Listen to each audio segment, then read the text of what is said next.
समय की बात है। वीरपुर गांव में एक भाई और एक बहन रहते थे। भाई का नाम राजेश और बहन का नाम पिंकी था। राजेश बहुत ही आलसी था, वह कोई काम नहीं करता था।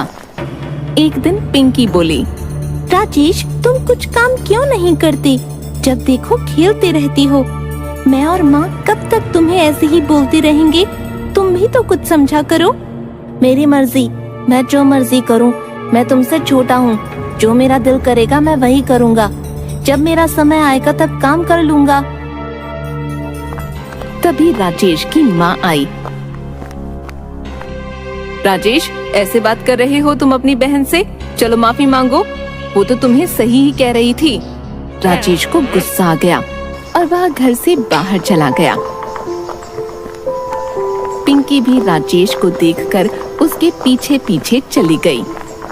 तभी पिंकी बोली, राजेश, राजेश, इतने गुस्से से कहाँ जा रहे हो? मैं वन में जा रहा हूँ लकड़ी काटने। जब देखो तुम सब मुझे ताने मारते रहते हो।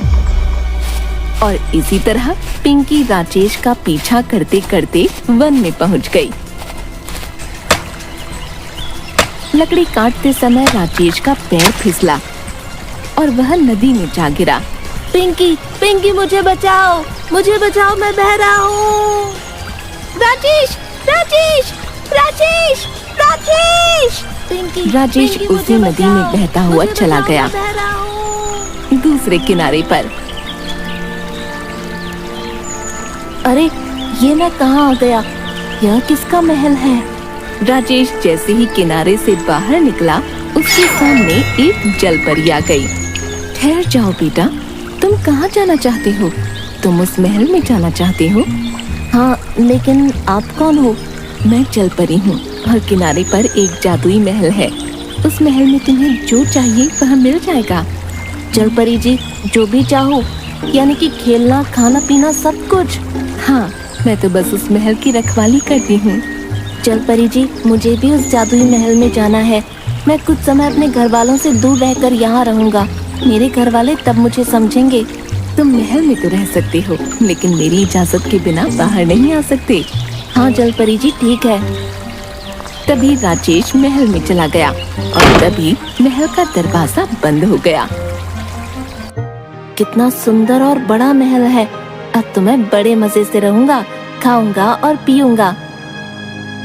तभी राजेश महल से बोला, जादुई महल, चलो मुझे सोना है। एक सुंदर सा पलंग दे दीजिए।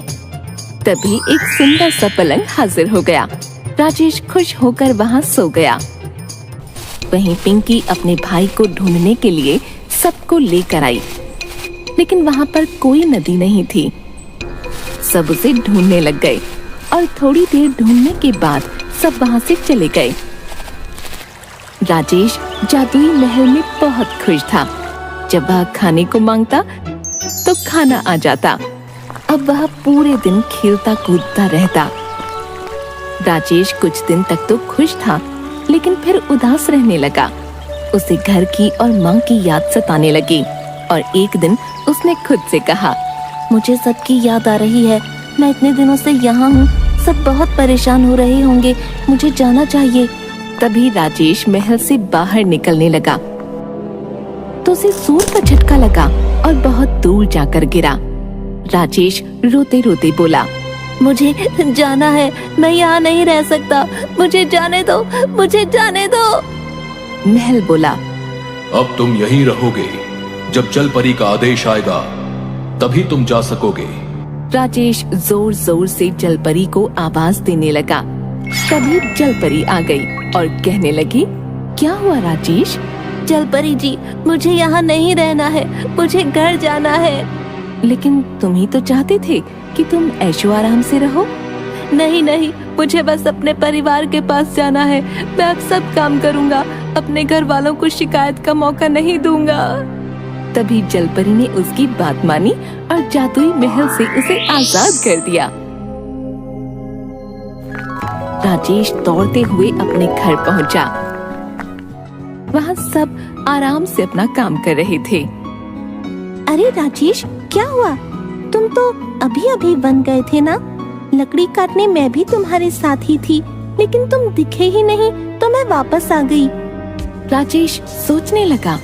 मैं तो काफी दिन से घर से बाहर था, जादुई महल में था, लेकिन पिंकी ऐसा क्यों बोल रही है कि मैं अभी गया था?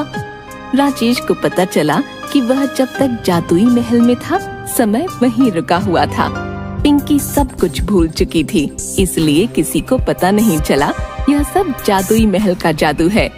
यह सिर्फ राजेश ही जानता है। अगली सुबह जल्दी उठकर राजेश बाहर वन में लकड़ी काटने चला गया।